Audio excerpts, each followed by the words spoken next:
Good morning. Welcome to Morning Special. 여러분 안녕하세요. 12월 20일 금요일 최수진의 Morning Special입니다. It's that time of the year when we're busy, very busy, planning ahead on all the wishes we have for the new year. That also means finding the best spot and time to witness the first sunrise of 2020. 경자년 새해 첫날 떠오르는 태양은 독도에서 오전 7시 26분에 가장 먼저 볼 수 있습니다. 이어 31분 울산 간절곶과 방어진을 시작으로 내륙에서도 볼 수 있습니다. 그 전에 만약에 2019년 12월 31일 해가 가장 늦게 지는 곳을 찾으신다면 전남 신안 가거도로 오후 5시 40분까지 지는 해를 볼 수 있습니다. 육지에서는 전남 진도 세방낙조에서 오후 5시 35분까지 볼 수 있습니다.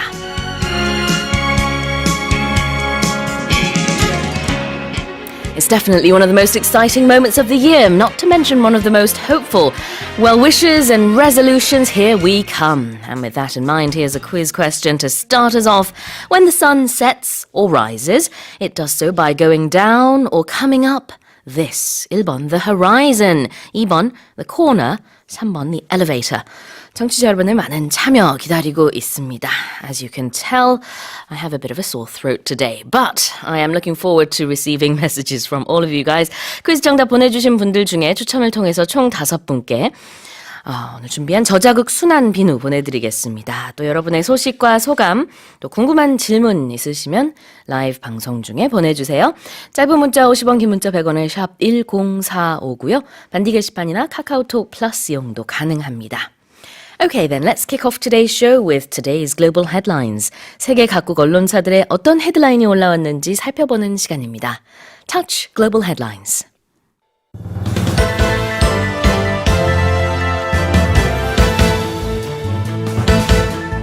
U.S. President Donald Trump has been impeached by the House of Representatives. 도널드 트럼프 미국 대통령의 탄핵소추안이 미 하원을 통과했습니다. The World Health Organization has reported that the number of men who use tobacco has stopped rising for the first time since data collection began.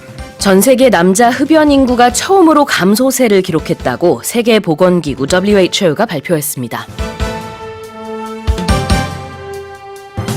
A report has shown that India is leading in the number of pollution-related fatalities with about 2.3 million deaths per year. 환경오염으로 인해 인도에서만 1년에 230만 명이 기대 수명보다 일찍 사망하는 것으로 파악됐습니다. Denmark has approved the establishment of a U.S. consulate in Greenland. 덴마크가 자국 자치령인 그린란드에 미국 영사관의 설치를 승인했습니다.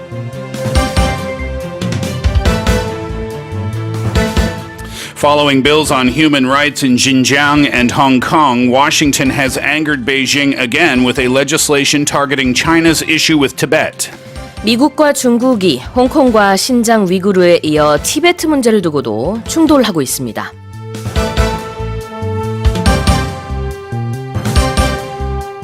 And for the headlines and much, much more, I'm joined by Steve. Good morning. I'm off to a good start today. Yeah? I've got toothpaste everywhere. Does that ever happen to you? All the time. Right? I'm very clumsy. Yeah, I've got toothpaste all over my sweater this morning, and I realized it as I was leaving the house, as I was putting on my shoes, but I thought, whatever. You know, this one time, I had a black sweater on, very much like the one I'm wearing today, and I didn't realize throughout the whole show that I had worn it inside out. Oh, yeah. And later on, Walter was in your seat at the time. I said, oh my goodness, Walter, I just realized, you know, it's the same thing because it's black, but it's inside out. And Walter said, oh, I thought it was a new design. Yeah, it's what the kids are doing these days, the millennial style. Indeed. Yeah. It's not easy. I once found toothpaste in my hair. Oh, goodness. You never know how things go in the morning sometimes, right? Happy Friday Happy morning Friday, to yeah. you. Happy 20th day of December to our listeners. Only a few days remain until Christmas time. That is true. 최봉님 님이요. Happy Friday. Time to enjoy our long weekends. Do it now here. 이렇게 보내주셨는데요. 네, a long weekend for many people, I guess. Oh, is it really? Is it a day off? I don't know, actually. Why is it a long weekend? Maybe it is just for Pongrim Nim. Talking about the new year in the opening, is waking up early on January 1st something that you do normally? I tried to catch the first sunrise, yes. Never done it. That's the thing, you see. People who didn't grow up in Korea, they find this quite interesting. That Koreans, they try to make sure they see or witness the first sunrise of the year or the last sunset of the year. In my younger days, on January 1st, I have gone to bed as the sun was rising.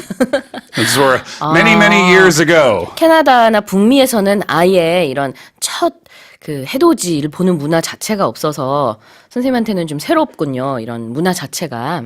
But yeah, I mean, in Korea, you'll watch news programs with the countdown to the first sunrise, I suppose. Yeah. Depending on which area you're in. I prefer to ring in the new year just after midnight. I see. It seems like you have to choose one or the other, huh? Oh, actually, the countdown is for midnight. Excuse me there. I am a bit sick this morning, so I can't It's think okay. properly. Listen, it was numbers and math, and we all now know, listeners and myself, don't expect too much from Sue's math. 네, 그 카운트다운은 이제 보신각에 그 미국과도 마찬가지 이제 0시 땡 했을 때 새해가 시작되는 그 순간에 카운트다운을 말을 하는 거고요. 새해 첫 해돋이 보는 것도 이제 별도로 하나의 문화죠. Alright, well, we'll talk more about that as the day approaches, but first, let's go over the headlines. Headline number one this morning, U.S. President Donald Trump has been impeached by the House of Representatives. 도널드 트럼프 미국 대통령의 탄핵소추안이 미 하원을 통과했습니다. This is huge news out of the United States, obviously. The House voted almost entirely along party lines for two articles of impeachment to remove the president from office. Number one, abuse of power, and number two, obstruction of Congress. And this will send the case to the Senate for a trial expected to start next month. 네, 여기서 흥미로운 사실은 영어 뉴스에서는 지금 일제히 CNN, BBC, Fox 등등에서 President Trump has been impeached 이렇게 보도를 하고 있거든요. 이 얘기는 이제 탄핵이 됐다라는 뜻이 아니라 우리가 지금 얘기한 것처럼 탄핵안이 일단은 통과됐다. 어떤 절차가 진행됐다라는 의미로 받아들이시면 되겠고요. This doesn't mean that he is stepping down. It does not mean that he is stepping down. We're going to learn more about exactly what this means in just a couple of moments. Sure. But the impeachment occurred 85 days after House Speaker Nancy Pelosi announced the opening of the impeachment inquiry. And this is going to have long-lasting ramifications across Washington and the world. Wednesday's vote shifts now the impeachment proceedings to the Senate. A trial is expected in January. Senate Majority Leader Mitch McConnell told Republican senators at a policy lunch Tuesday that he will announce by the end of the week the date for the start of the Senate trial. 네, 그렇습니다. 하원에서 이제 본회의를 열어가지고요. 두 가지 혐의에 대한 탄핵소추안을 가결시켰습니다. 그 혐의는 권력 남용 그리고 의회 방해입니다. 더 자세한 사항은 Voice of America의 스티브 밀러 기자님과 함께 우리 전화 연결을 해서 얘기를 해보도록 할게요. For those of our listeners who've been tuning into Morning Special for a long time, they'll know that Steve actually was on the show countless times in the past. Absolutely. He was a longtime guest on this program, and now he joins us from the United States, from Washington. Steve Miller, good morning, and thank you very much for joining us. Good morning, Steve and Susan. Great to be back on Morning Special. So tell us about the mood in Washington right now. I can imagine that it must be mayhem. Well, I wouldn't use the word mayhem, but I mean, the impeachment, the investigations, and the political discourse has been at a frenzy for quite some time now, not only because of the investigations and the hearings leading up to Wednesday night's vote on the impeachment of U.S. President Donald Trump, but also because we are in the midst of the campaigns leading up to the 2020 election. In fact, tonight in California, the last Democratic candidate debate of the year is also taking place. And of course, right now, we're hearing from the US that the first step, if you will, of this impeachment has taken place, is passed the House, and now it goes to the Senate. What happens over there? What do we expect? Well, the impeachment of a U.S. president is a two-stage process. So, as Steve was mentioning before, we're in the House phase, which is more like a grand jury or the prosecution in a court trial where the majority party draws up articles of impeachment, they're discussed and they're voted upon, and then the bill of impeachment passes over to the Senate for a trial. That hasn't happened yet.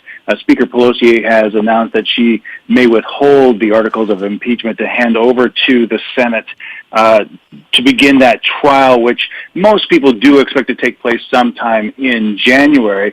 But one thing with the U.S. Constitution is that there are no hardened ground rules listed in that document. It's really largely led up to the Speaker of the House as to how the impeachment process begins and and in the Senate, the majority leader devises the rules of the trial along with the minority leader there. So the agreement between Chuck Schumer, who is the Democratic minority leader, and Senate Majority Leader Mitch McConnell on the Republican side, they really haven't come together to decide on how the trial is going to take place. Until that agreement is made, a trial can't begin. And Speaker Pelosi has said that until she understands how the trial is going to be conducted, she may not send over the articles of impeachment. So I've been reading, Steve, from many different outlets that even though the president has been impeached, it is not expected that he will be removed from power. It is not expected that the Senate will remove him from office. And that makes me wonder, if the Democrats acknowledge this and the Republicans acknowledge this, is this entire process not moot? So I wonder, what's the point of all of this if the expectation is he will remain in office? Well, if you're paying attention to the House investigations and actually the many hours of debate both within the Rules Committee and in the Judiciary Committee, especially at the 6 hours of hearings on the House floor, the House Democrats said that regardless of what the outcome in the Senate would be, when you take your oath of office for whether it be a Republican or a Democrat or an independent, a member of Congress or even a civil servant, you swear an oath to the U.S. Constitution. And the Democrats are saying that regardless of the outcome, they feel obligated to uphold their oath to the Constitution and follow the process in place, regardless of what the outcome may be. So the Democratic line is they feel that they are oath-bound to follow this process, whatever the outcome is, just to show that whatever the Senate does, they did their jobs. This could, though, if we look ahead to the 2020 presidential elections, affect or sway some of the voters and the sentiment there. Do you have any opinions or anything to say about that? Well, if you take a look at the various polls across the United States, over the last few months, I would say, if you look at the polling data as more information comes out from the investigations, the call for impeachment and removal has slowly ticked up. However, the country is still fairly divided at about 47% asking for removal and about 46% saying not to remove. And those numbers really haven't changed throughout this entire process. Now, one expert at the University of Virginia here said that he doesn't really anticipate the actual impeachment or the actual trial to really sway voters too much. What he really thinks is going to have an impact is whether or not the Democrats choose a strong candidate to go up against Donald Trump in the 2020 election. So a lot of folks I've spoken to in my reporting on my show as well is they really don't think that the impeachment and the impeachment trial is going to sway too many voters. A lot of people have their minds made up already, and it really hasn't changed all that much. One last question for you, Steve. What happens with the president now? Are his powers weakened at all? Does he still have the same decision-making ability after an impeachment process has begun? That's a great question, Steve. So impeachment only means that you have been, to use a courtroom vernacular, you've been indicted. You still have all the same powers. I correct myself, almost all the same powers. Once you've been impeached, some of your pardon powers have been reduced, but largely you can carry out your duties. And past presidents, whether it be Clinton and leading up to his resignation, President Nixon also, they maintained their jobs and continued to do the work that they were doing. So largely, the impeachment process does not inhibit the president from doing what he would normally do on a day-to-day basis. Okay, well, thank you so much for your time this morning, Steve. My pleasure. Come back to the studio when you visit Korea again. I will surely do that. All right, thanks a lot, Steve. Have a good day. 네, Voice of America의 Bye. 스티브 밀러 기자님과 연결을 해서 워싱턴 DC의 상황을 조금 살펴봤습니다. 다시 한번 요약을 해드리자면은 이제 지금 미국에서 하원에서요, 트럼프 대통령에 대한 탄핵소추안이 통과됐습니다. 미국에서 역대 세 번째로 이렇게 탄핵안이 통과된 케이스가 되겠고요. 다음 달 정도가 되어야 탄핵 여부가 결정 날 것으로 보여집니다. 상원에서 이제 또 다시 어떻게 보면은 그 상원이 사실 이제 전체 몇 명이었죠? 100 how many people in the Senate? 100, I think. More. 어쨌든 이제 3분의 2 이상이 상원에서 이제 통과를 시켜야 되는데 반 이상이 지금 공화당이기 때문에 통과될 가능성은 낮다 이렇게 보고 있습니다. Okay, let's move on to our second headline. Headline number 2, the World Health Organization has reported that the number of men who use tobacco has stopped rising for the first time since data collection began.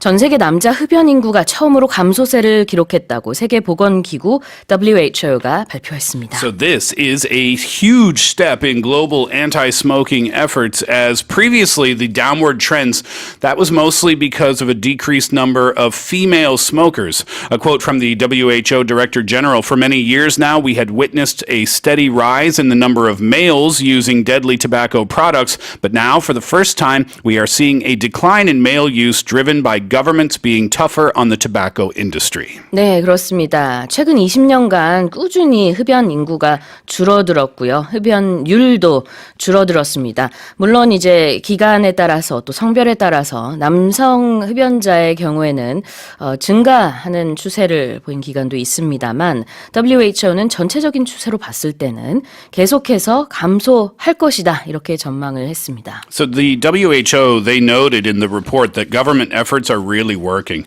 Some 600 million fewer people used tobacco in 2018 compared to the year 2000. And by 2020, the WHO expects that 10 million fewer smokers will be than in 2018. And by 2025, that will drop by another 27 million. 네, 이대로 계속 간다면은 이제 내년 같은 경우는 작년보다 1,000만 명 이 흡연자가 줄어들 것이고 또 2025년까지는 2,700만 명이 추가로 줄어들 것으로 그렇게 WHO가 전망했습니다. Let's check our next headline. Headline number 3 this morning. A report has shown that India is leading in the number of pollution-related fatalities with about 2.3 million deaths per year. 환경오염으로 인해 인도에서만 1년에 230만 명이 기대 수명보다 일찍 사망하는 것으로 파악됐습니다. So India leads the world in pollution-linked deaths, followed by China and Nigeria. This according to a report published on Wednesday that estimated the global impact of contaminants in the air, water, and workplace. The report by the GAHP, or Global Alliance on Health and Pollution, found pollution to be the largest environmental cause of premature death on the planet, causing 15% of all deaths. That amounts to about 8.3 million people. 네, 그러니까 여기서 환경오염이라고 하면 구체적으로는 이제 공기 또 물을 우리가 지금 보고 있는 것인데 이 환경오염으로 인해서 인도에서는 기대 수명보다 일찍 사망하는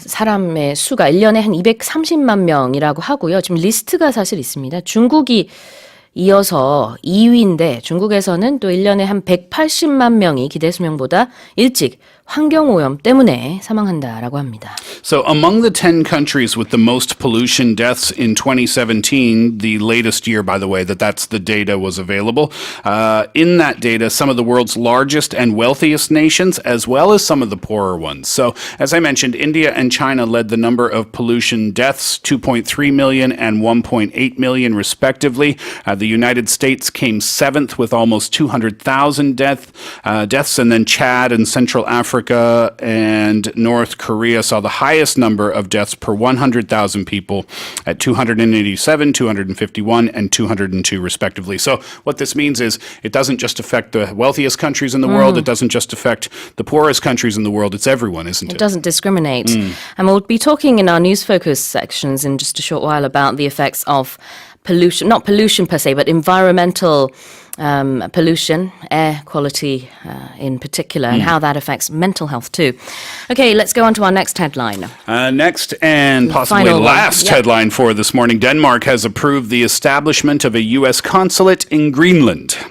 덴마크가 자국 자치령인 그린란드에 미국 영사관의 설치를 승인했습니다. Yes, so Denmark has approved the establishment of this consulate in Greenland, which is an autonomous part of Denmark. This is 4 months after rebuffing U.S. President Donald Trump's idea of buying the island. If you remember that story when it came out, that stunned Copenhagen and it caused a diplomatic fight. This new consulate is part of a broader move by Washington to expand its diplomatic and commercial presence in Greenland and the Arctic. 네, 그렇습니다. 그린란드 또 이제 북극 지역에서의 어떤 미국의 외교적인 또 상업적인 입지를 좀 늘리려는 것이 아니냐 이렇게 전문가들은 보고 있습니다. Okay. Yep. I was just going to say there was a quote from the Danish foreign minister saying that we continue together with Greenland the dialogue with the United States about developing in the Arctic and close cooperation on U.S. engagement in Greenland. So if you thought that diplomatic row that happened after President Trump tried to buy Greenland, it seems that didn't really have too big an effect. 맞습니다. 사실 이 지역을 노리는 국가들이 참 많은데요. 미국뿐만 아니라 러시아, 또 중국도 그린란드의 어떤 그런 지정학적인 중요성을 일찍이 파악을 하고 그 풍부한 지하 자원이 또 있는 지역이기 때문에 많은 관심을 보이고 있는데요. 그 일환으로 이 뉴스를 이해를 하시면 되겠습니다. Those were the headlines for this morning. Let's now remind our listeners of the quiz. The quiz question this morning, when the sun sets or rises, it does so by going down or coming up on the blank. Is it number 1, horizon, number 2, corner, number 3, elevator? 네, 짧은 문자 50원, 긴 문자 100원에 샵 1045로 보내주시고요. 카카오톡 플러스 이용도 가능합니다. 추첨을 통해서 총 5분께 저자극 순한 비누 보내드리겠습니다. 이종각 님이요. Thanks, Steve. 헤덜리 말고요. 밀러 이렇게 보내셨습니다. Thanks, Darren Steve. 네, 그렇습니다. 노래 듣고 오도록 하겠습니다. Wait a minute, who's the Darren Steve? Is it me or Miller? I don't know. Heavily, what's the next song? What's the first song, in fact? Shawn Mendes, If I Can't Have You. You're listening to Morning Special, TGIF. 우명호님, 해돋이 보러 가본 지도 한참 됐어요. 한때는 해돋이 안 보면 한 해 일이 잘 안 될 것 같고 해돋이는 필수처럼 느껴졌는데 어느 순간부터는 게을러졌나 봅니다. 가까운 곳에서라도 새해에는 해돋이 꼭 보고 싶네요 하셨어요. This listener says he used to believe that the year wouldn't start right if you didn't watch the first sunrise. So every year he used to make sure to see it, but for a few years now, he's actually missed the sunrise, the first sunrise of the year. And how has things, And how the have things have been been going? okay. Well, there you go, Myung-ho-nim. That's it. Don't watch the sunrise and then things will be good, at least for you, maybe, right? A lot of people go to the East Coast to watch it, right? Yes. Sorak area, those places. Anywhere along the East Coast, that's the first place to watch the Yeah, sunrise. right. Yeah. 신정인 님이요. 오늘 정답 너머로 떠오르는 해를 보면 한 해가 왠지 더 멋지게 시작될 것 같고 좋은 일이 더 많을 것 같은 느낌이 들긴 합니다. 추워서 해돋이 보러 가는 게 엄두가 안 나네요. 하지만 집 뒷산에서라도 해맞이하면 좋을 것 같습니다. I'm going to watch the sunrise in my neighborhood because it's too cold to go out to the East Coast. Yeah, maybe if you have access to your rooftop, you can watch it from there, right? Of course. Yeah. I can't believe we're talking about the first sunrise of the year. It's already year end. We are 11 days away from the 31st and 12 days away. In 12 days, we'll be saying 2020. Oh my goodness. And then the year 2000 will be 2 decades ago. Do you remember that time in 1999 when people said, we're stepping into the new millennium? Y2K, too. Yeah, that was a yeah. huge issue. That's when I came to Korea. Oh, really? March 1st, 2000. That was the first day that I came here. So That's a public holiday. yeah, so it's coming up on. Oh, yeah, right. Yeah, actually, yeah, that's right. Yeah. So it's soon, in a few months, going to be 20 years for me in Korea. 스티브 선생님이 한국에 오신 날짜가 정확히 2000년 3월 1일이래요. I can't believe it. 와우. 내년 3월 1일에 우리 축하 파티 합시다. I know. If I meet a 19-year-old Korean person, I say, I've lived here longer than you have. 그러네요. 20살 이하의 분들, 한국에서 쭉 나서 자라신 분들보다 스티브 선생님이 더 오래 한국에서 사셨다는 거. So I say, don't you tell me about Korea, okay? 그러네요. 세월이 정말 빨리 흐릅니다. Well, keep sending in your answers, questions, suggestions, and greetings. We have 5 저자극 순환 비누 sets to give out in the first hour. Okay, let's go over our news focus stories. 첫 번째 news focus 살펴보겠습니다. 미국에서 올해 기업 가치가 10억 달러를 넘는 스타트업, 이른바 유니콘 기업이 66개 탄생해 사상 최대를 기록했습니다. Let's listen to the story.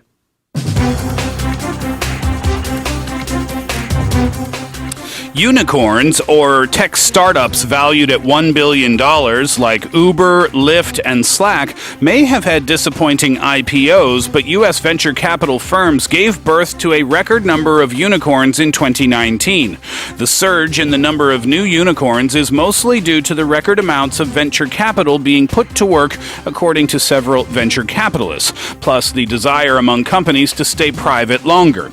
Being a unicorn is a status symbol and helpful for companies looking to stand out. So far this year, 66 venture capital-backed unicorns were minted in the United States versus 58 in 2018, according to market data firm CB Insights. 네, 유니콘 기업이라 하면은 스타트업인데 가치가 이제 10억 달러 이상인 스타트업을 말합니다. 그런 스타트업 회사가 무려 66개나 올해 미국에서 생겨났다고 하죠. Yeah, some big-time companies, huh? Yeah. It's interesting with tech startups or startups of any kind. You know, you never really know what's going to take off and what's going to fail because people are trying new things all the time, right? But sometimes you win the lottery. And sometimes your tech startup or your startup gets valued at $1 billion. I know. Now, 66 seems like a huge number, but I'm sure there's probably more than 600, maybe 6,000 companies that have been trying to get there, right? Probably even more. Yeah. Okay, let's look at some of the expressions here. Yeah, that's right. So one of the reasons that new unicorns came out in the United States in this year, in 2019, is perhaps because venture capital is being put to work. Now, this is quite an interesting expression because it means to put into action or to go to work. So, for example, we can use this about people. If I go to a volunteer place this weekend and I show up and I say to the boss, okay, I'm here, put me to work. All right? Or maybe if you're a husband or a wife and you want to help out with the housework, on the weekend you wake up and you say to your partner, okay, tell me what to do. Put me to work. Put me into action. But it doesn't just have to be people. You can put other things in action to work for you. For example, money. Right. So when you invest money, you are putting your money to work for you. 네, 보통은 이제 누구로 하여금 일하게 하다라는 뜻이 이제 put someone to work인데 여기선 someone이 아니라 venture capital, 돈이잖아요. 자본. 그래서 자본이 일하게끔 한다라는 것은 그만큼 이제 투자를 했다라는 의미로 이해를 하시면 되겠습니다.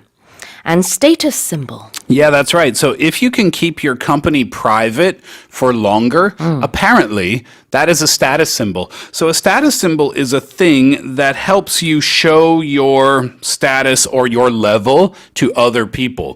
Why do some people have an expensive sports car?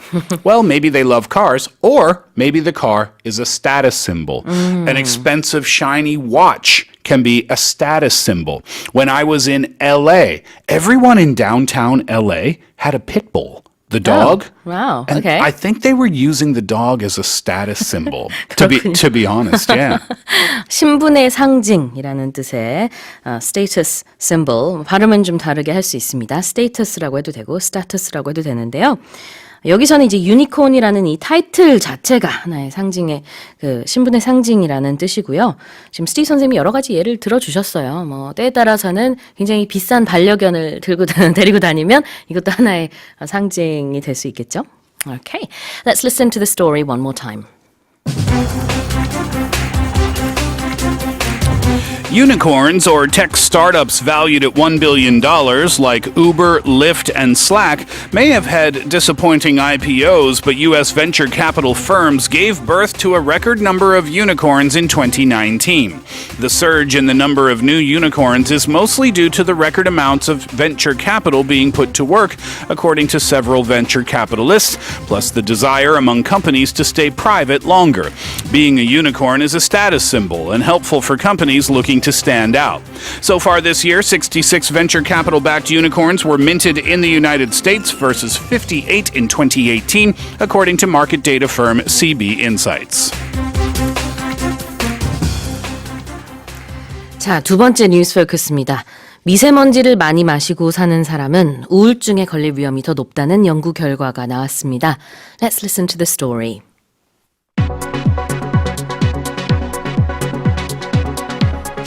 A first-of-its-kind review has now assessed how air pollution impacts our mental health, finding that it could be causing substantial harm. Publishing their results in Environmental Health Perspectives, a team from University College London and King's College London assessed data from 16 countries, examining evidence of links between air pollution and 5 mental health outcomes, including depression, anxiety, and psychosis.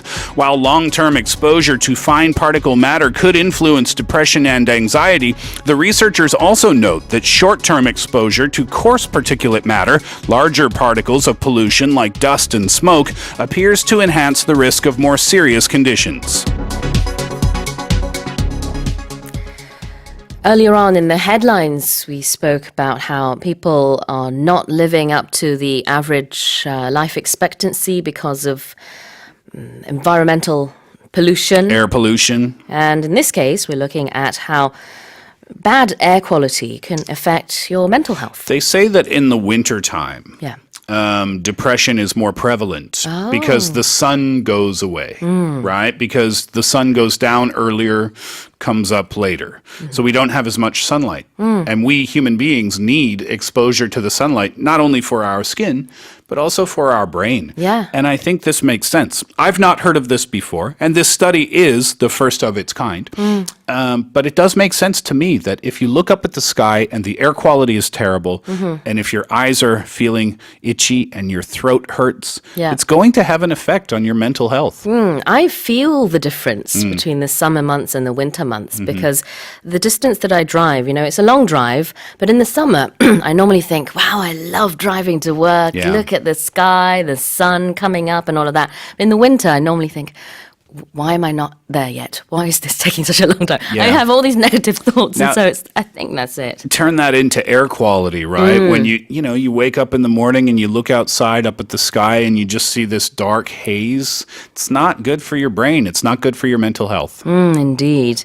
It could actually be causing substantial harm. Substantial is the first word to look at from this story. Substantial means significant in amount. And we can use this in different ways. For example, if it rains a lot this weekend, not just sprinkling, but a lot of heavy rain, you can say that we received a substantial amount of rain. If you buy a new sports car as a status symbol, you are going to spend a substantial amount of money. And if the air quality is bad in your city or in your country, that could cause a substantial amount of mental harm. 네, 그렇습니다. 아주 상당한 양의 무엇이라는 뜻의 substantial 여기서 쓰였는데요. 그러니까 이 미세먼지가 우울증 같은 이런 mental health issues들을 상당히 많이 야기할 수 있다. 이런 뜻입니다. One last example. Maybe you can use this about your English skills. You could say, in the beginning, my English skills were really not good, but I've studied hard, I've listened to Morning Special, and I have shown substantial improvement. A significant amount of improvement. 네, 우리 청취자분들도 모두 이러시지 않으실까. 영어를 열심히 공부를 했더니 상당히 많이 실력이 늘었다. 이렇게 표현도 할 수 있습니다. Assess is another expression here. Yep, we can skip over this one pretty quickly. Okay. Assess simply means to evaluate. So they collected the data, and then after you collect data, what do? You look at it, you study it, you evaluate it. That's called assessing the data. 네, 여기서는 뒤에 데이터를 꾸며주기 때문에 분석하다라고 이해를 하시면 되겠습니다. Alright, let's listen to this story one more time.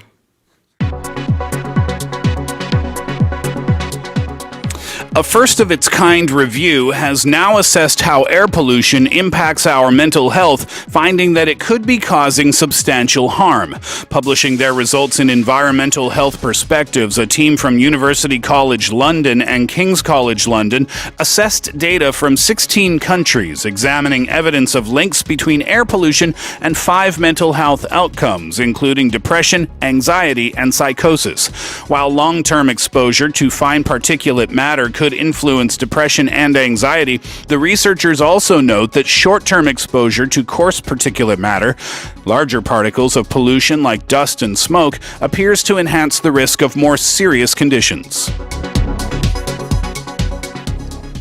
Let's remind our listeners of the quiz again. The quiz question today: when the sun sets or rises, it does so by going down or coming up over the blank. Is it number 1, horizon, number 2, corner, or number 3, elevator? What's that song? Beyond the blue. Okay, never mind. No idea what you're talking about. I'm going to sip my tea while you sing. 짧은 문자 50원, 긴 문자 100원에 샵 1045로 보내주시고요.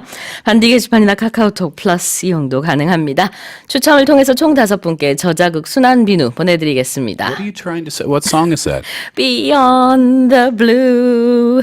Here's the Jonas Brothers, Like It's Christmas. 자, 다음 뉴스 포커스 살펴보겠습니다. Over the blue horizon. 아시네요, 이 노래? Nope, still no idea. 잘 모르세요? It's a famous song, but don't my know it. rendition is so bad that Steve has no idea which song it is. 그 있잖아요. Beyond the blue. It doesn't matter how many times you sing it to Beautiful me. day. Everyone okay, knows. Never mind. You have that friend, right? That friend that always sings songs and goes, you know that one, it rings a bell, right? And you say, I have no idea. No and idea. It's only because of the way that you're singing it. 그렇죠. 죄송합니다. 사과드리겠습니다. 자, 뉴스포커스 살펴볼게요. 올 한 해 가장 돈을 많이 번 유튜버는 누굴까요? 바로 303억 원의 수입을 올린 8살 꼬마 라이언 자키인데요. Let's take a listen.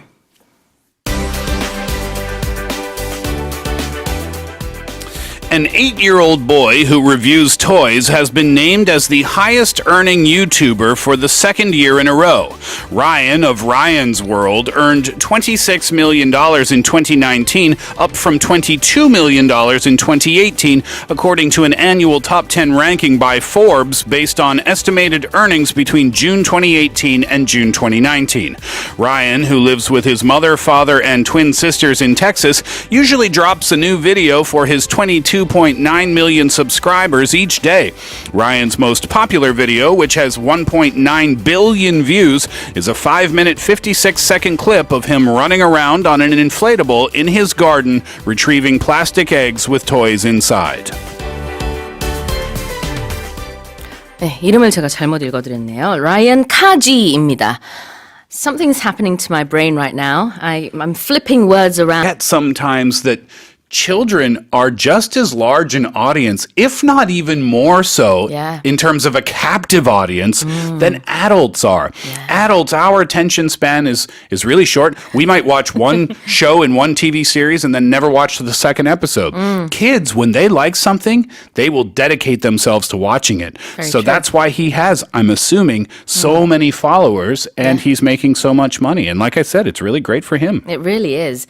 The clip we watched a few minutes ago reminded me of the Tom Hanks movie Big. You know, when he turns into a kid and then he goes into a company where they review toys and things like that. Movie came out maybe in the 80s. Yeah, Tom Hanks was really young in that film, right? Yeah. Of course, the kid turns into a grown-up and then he goes into the company. But because he has these fresh eyes and looks at everything like a kid would, you know, he comes up with really great ideas. Yeah. Now, I say that this is great for Ryan as long as this is what Ryan wants to be doing. Yeah. Right? If he's being pushed into this because of his parents or something like that, that would be a different story. But we will assume that Ryan has passion about his show and his YouTube channel. So, yeah, congratulations on being the top earning YouTuber for 2019. 네. 작년에도 톱 유튜버였는데요. That's 2 years running, right? 2 Last years running. year and this year. 2 years running or 2 years in a row. And that's what that means. In a row, running, consecutive, all of those things mean the same thing. And you could even say back-to-back years as well. 그렇습니다.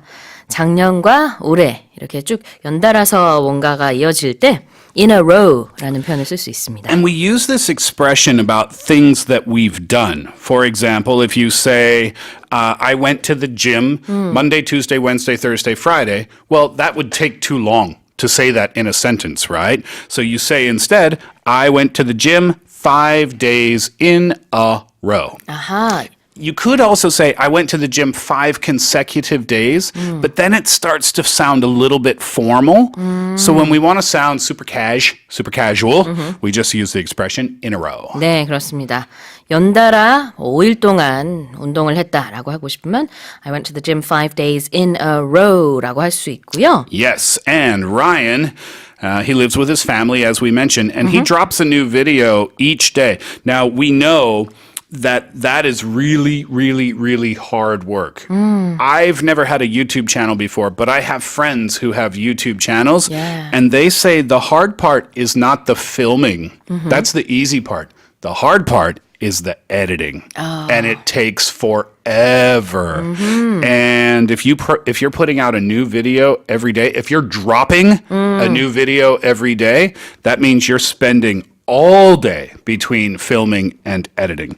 So when you drop something, often we hear this expression when we're talking about music, right? The new album drops in September, the new song drops on Friday, and it simply means the release time. 네, 뭔가를 이렇게 내놓을 때, 발매할 때, 아니면 이 경우에는 업로드할 때 drop라는 동사를 쓸 수 있습니다. 그래서 라이언 카지는 보통 이제 매일매일 drop a new video. 새로운 영상을 하나씩 올린다. 이런 뜻이에요. And do you know what my YouTuber friends tell me? What? The editing is the most important part.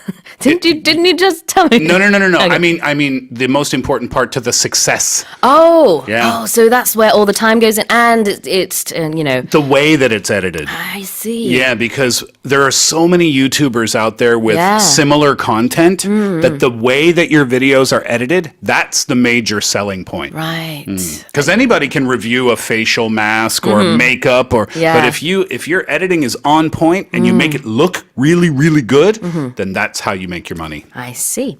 All right. Well, let's listen to this story one more time. An 8-year-old boy who reviews toys has been named as the highest-earning YouTuber for the second year in a row. Ryan of Ryan's World earned $26 million in 2019, up from $22 million in 2018, according to an annual top 10 ranking by Forbes based on estimated earnings between June 2018 and June 2019. Ryan, who lives with his mother, father, and twin sisters in Texas, usually drops a new video for his 22.9 million subscribers each day. Ryan's most popular video, which has 1.9 billion views, is a 5-minute 56-second clip of him running around on an inflatable in his garden, retrieving plastic eggs with toys inside. Now it's time to announce the answer to the quiz. When the sun sets or rises, it does so by going down or coming up on or over the number one horizon. 네, 1번이 정답이 되겠습니다. Congratulations 홍수민님, 김영희님, 정연숙님, 6076님 그리고 박은주님 저자극 순한비누 보내드리겠습니다. 모닝스페셜 홈페이지에 들어오셔서 주소 남겨주세요. Steve, what is your expression of the day? Okay, so let's go for the opposite of in a row, because I mentioned that we use in a row for things that we have done, but we don't use it for things that we haven't done. For example, I said, if you went to the gym Monday, Tuesday, Wednesday, Thursday, Friday, you can say, I went to the gym 5 days in a row. Yep. But if you didn't go to the gym on Monday or Tuesday or Wednesday or Thursday or Friday, would you say, I haven't gone to the gym 5 days in a row? It might sound a bit awkward, I guess. Exactly. So Yeah. here's what you say.